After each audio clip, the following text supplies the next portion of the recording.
Hello అండి. Super twist breaking ఎపిసోడ్ని అయితే తీసుకొచ్చేసాను ఈరోజు. తమ్నేల్ చూస్తేనే అర్థమైంది కదా, శివనారాయణకి అసలు విషయం తెలిసిపోయింది. అసలు ఇది ఎలా తెలిసాక శివనారాయణ రియాక్షన్ ఏంటి, ఆ విషయం విన్నాక దశరథ్ సుమిత్ర ఫీలింగ్ ఏంటి చూద్దామా, పదండి మరి.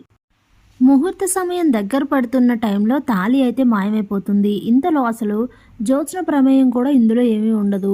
4 నిమిషాలే ఉంది ముహూర్తానికి అనేసరికి ఇక కాంచన చాలా ఏడుస్తూ, నా కోరిక తీరట్లేదు, నా కొడుకు పెళ్ళి ఆగిపోతుంది అంటూ బాధపడుతూ ఉంటే వెంటనే శివనారాయణ వెళ్ళి తన భార్య అయిన జ్యోత్స్న తాళిని తీసుకొచ్చి, ఈ పెళ్లి జరుగుతుంది, పెళ్ళేం ఆగిపోవట్లేదు, ఇదిగోరా కార్తీక్ తాళి కట్టు, దీపమెడలో కట్టు అని అంటే అందరూ షాకే చూస్తూ ఉంటారు. తాళి లేదు, ఈ పెళ్ళి ఆగిపోతుంది, దేవుడు నా పక్షానే ఉన్నాడని నేను అనుకుంటే ఇదేంటి ఇలా జరిగింది అనుకుని ఆలోచిస్తూ ఉంటుంది జ్యోత్స్న.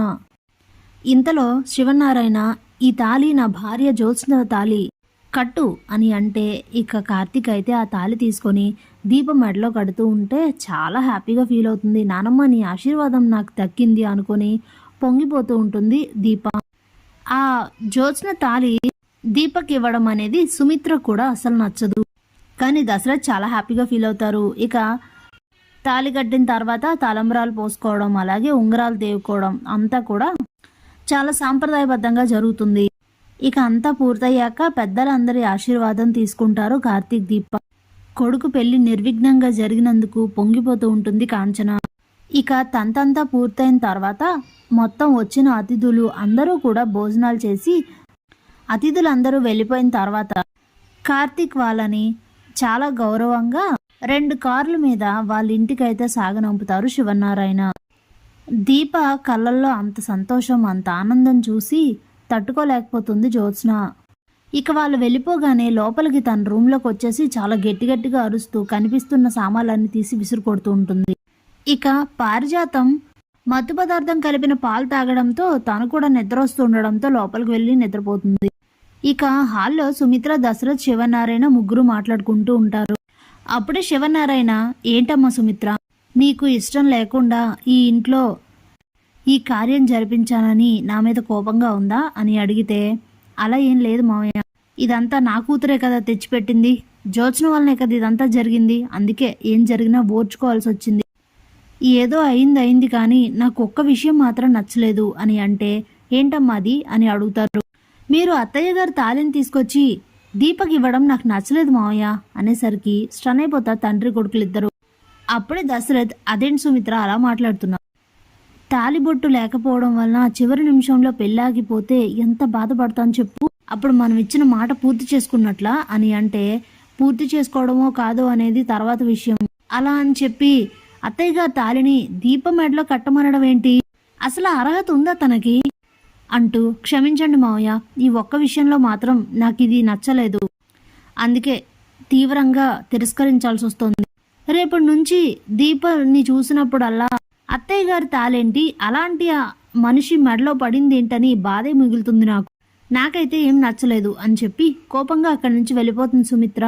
అప్పుడే శివనారాయణ తన మనసులో, అయ్యో సుమిత్ర, ఏమీ తెలియదు కాబట్టి నువ్వు కోపడుతున్నావు, కానీ ఆ తాళి చేరాల్సిన చోటుకే చేరింది, ఆ తాళి నా మనవరాల కోసం దాచాను, అది కరెక్ట్గా ఎవరికైతే దక్కాలో వాళ్ళకే దక్కింది, అది నీ కూతురు కోసం దాచాను, నీ కూతురికే దక్కింది, దీపే నీ కన్న కూతురు సుమిత్ర, నీకింకా ఆ విషయం తెలియక నువ్వలా అనుకుంటున్నావు, దీప మీద ఉన్న కోపం వలన నువ్వలా మాట్లాడుతున్నావు, కానీ జరిగిన వేటిల్లోనూ దీప తప్పేమీ లేదు, దీపయే నీ కన్న కూతురు, జ్యోత్స్న కాదు అని మనసులో అనుకుంటూ ఉంటాడు. ఇక దశరథ్ అయితే, నాన్న సుమిత్ర కోపంలో అలా అంటుంది, అవేం పట్టించుకోవద్దు అని చెప్పి అక్కడి నుంచి వెళ్ళిపోతాడు.